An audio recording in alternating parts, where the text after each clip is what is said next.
in corporate America, I've seen it show up in a lot of different ways, but we also know that in the boardrooms, it's not diverse. There's mostly men. We know that by statistics. We know that by data. We know that of the Fortune, I think I just heard this statistic yesterday, of the Fortune 500 companies, only 2 of the boards are led by women. Well, I think for trans and gender expansive young people, there can be a particular challenge because not only do they not see themselves in particular workforces or examples of themselves in particular workforces, they don't see examples of themselves at all.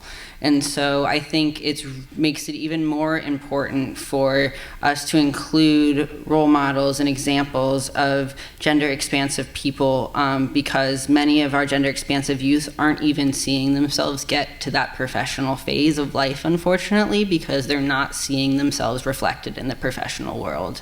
And so that's what we've seen, is that the suspension rates and disciplinary rates for Black girls specifically, and really Latina and Native American girls and girls of color, that if their definition, their cultural definition of girlhood is different, that gets punished, and that gets seen quicker, that the implicit bias of teachers see it quicker and discipline it faster because it doesn't conform to what they understand as what a girl should act like. Maybe you know, or maybe you don't know, that 90% of the people in prison are men.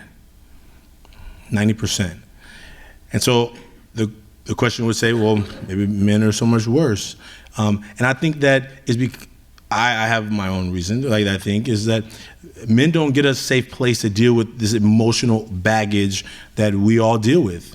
And because we're walking around trying to pretend like we don't feel, like we're never fearful, we're never sad, we may be angry, but we're a lot more passive aggressive because that's the way we're supposed to be. And in certain areas, you can be angry if you want people to be afraid of you.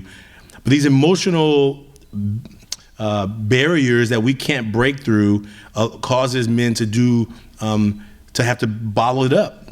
And then usually it pops out in some unhealthy way. When we talk about the youth, they become adults and they get jobs. And they're supposed to be healthy adults when they weren't allowed to be fully healthy youth.